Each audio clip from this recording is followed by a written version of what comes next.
Et salut les gars, salut la commu, petit bonjour depuis ma rivière où j'ai les pieds gelés parce que c'est l'eau des montagnes. Je vais vous faire un petit bilan sur ce qui s'est passé ces derniers jours.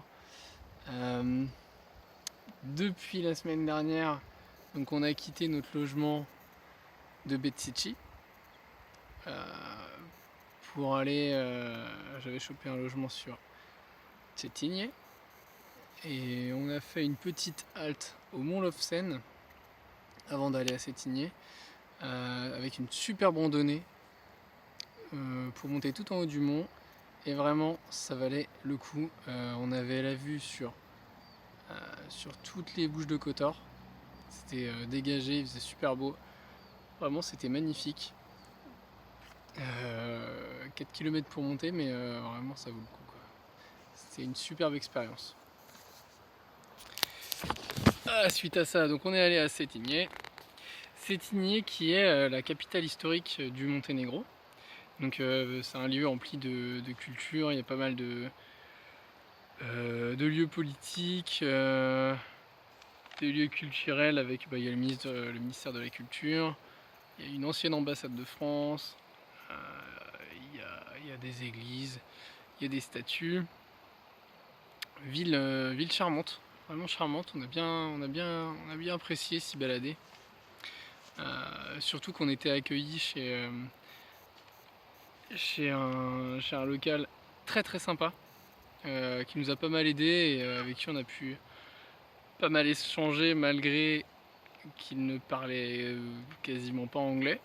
Donc heureusement qu'il y a Google Traduction pour faire anglais-serbe, parce que sans ça, on aurait été bien embêté. Surtout que le mec était tellement sympa, il m'a aidé à changer les pneus de la Mercos qui étaient bien flingués à l'arrière. Il m'a accompagné chez les garagistes pour le faire, et heureusement parce que sans lui, j'aurais vraiment vraiment galéré. C'est un peu différent de la France sur certains aspects, et sans personne pour vous guider, des fois, ça peut être chaud. Donc ouais, non, heureusement qu'il était là. Donc ça, c'était mi-semaine dernière. On a passé 3 jours à Sétigné, et donc on est parti le vendredi. Et le hasard fait bien les choses parce qu'on est parti juste quand il fallait. Le week-end, il y avait l'intronisation d'un évêque serbe qui se passait dans la ville. Et apparemment, ça a créé pas mal de désordre, de manifestations, parce que disons qu'il y a des frictions culturelles entre les Serbes et les Monténégrins. Et bon, j'ai pas trop su parce que je comprends pas forcément l'historique des pays. J'ai pas assez de recul là-dessus. Mais ouais, apparemment c'était assez chaud. J'ai vu des images. J'ai vu des images des manifestations. Ouais, ils ont bloqué des routes.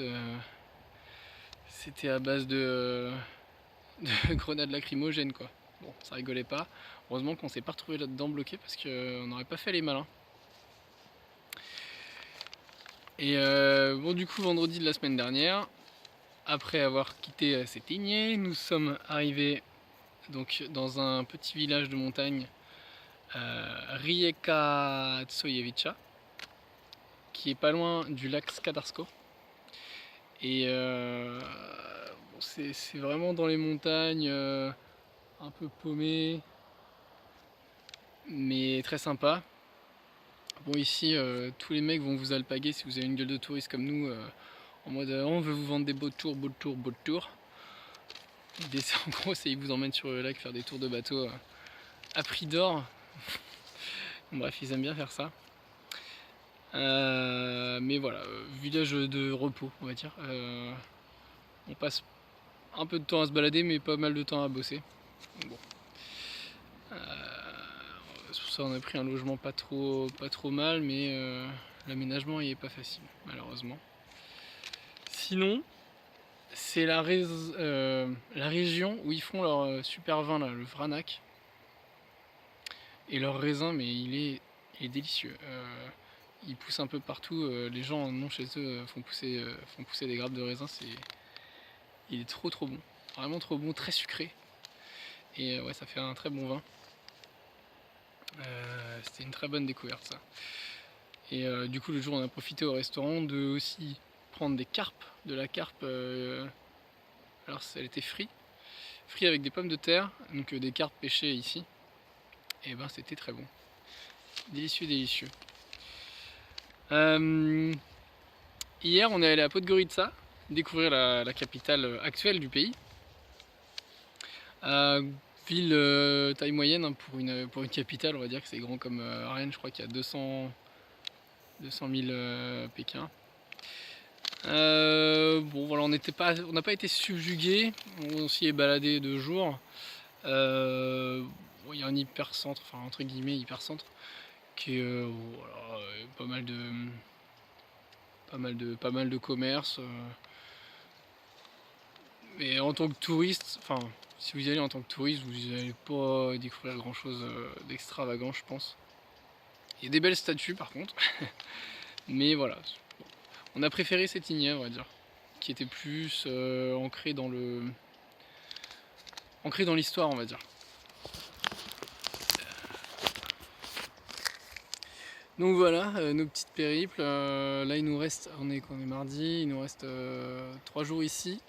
On repart vendredi, on va certainement retourner du côté de Tivat, là où on se sent bien, enfin en tout cas mieux, parce que il y a plus de gens qui parlent anglais et on apprécie énormément d'être sur la côte. Un peu comme quand on était près de Budva, là, c'était vraiment génial. Surtout que, vu que c'est la fin de la saison touristique, les lieux se vident énormément. Et par exemple, la ville ici, entre la semaine dernière où on était fin août et il y avait encore un peu de touristes, et cette semaine où il n'y a plus un pécor, on sent vraiment la différence. Il n'y a vraiment plus que les locaux et ouais, ça fait un peu tristounet, mais bon. C'est bucolique, on va dire. Sinon, petite anecdote, par rapport aux banques françaises qui nous font bien chier. Je m'explique. Au Monténégro, on utilise l'euro. Et ici, tout le monde paye en cash. Les locations, c'est du cash, du cash, du cash. Donc ça, pas de souci, on s'adapte. Sauf qu'avec les banques françaises, genre Crédit Mutuel, Crédit Agricole, etc., etc., et ben, en tout cas c'est le cas pour la banque de ma chérie, ils ponctionnent un pourcentage de taxes parce que le Monténégro ne fait pas partie de l'Union européenne. Et genre, bon, c'est dans les pays qui ont décidé de taxer. Et du coup, à chaque fois qu'elle utilise sa carte, elle se prend 2%. Elle s'est fait avoir l'autre jour en faisant un retrait de 200 € sur un distributeur et en se payant 8 balles de taxes pour la banque, quoi. Donc ça fait pas plaisir. Ça fait chier d'ailleurs. Et je viens parler de ça parce qu'il y a d'autres banques bien mieux et j'aimerais vous partager un lien d'affiliation vers notre banque parce qu'elle a aussi notre carte bancaire, crypto.com, qui vraiment, eux ils font le taf, la carte bancaire est gratuite et vous payez pas de taxes. C'est-à-dire que j'utilise pour faire mes retraits, pour payer après en cash. Pour l'instant j'ai payé aucun frais, quoi. Quand j'utilisais en France, il y avait zéro souci, je l'utilise ici, il y a zéro souci. Et même quand on a traversé toute l'Europe pour descendre au Monténégro, il y a eu zéro souci. Donc voilà, je recommande énormément crypto.com. En plus, il y a du cashback sur vos transactions. Et ouais, bah, si ça vous intéresse, je vous passe mon lien d'affilié. Ça fera, si vous commandez une carte bancaire chez eux, bah, ça fera 25 $ pour moi, 25 $ pour vous. Bref, c'est tout bénef.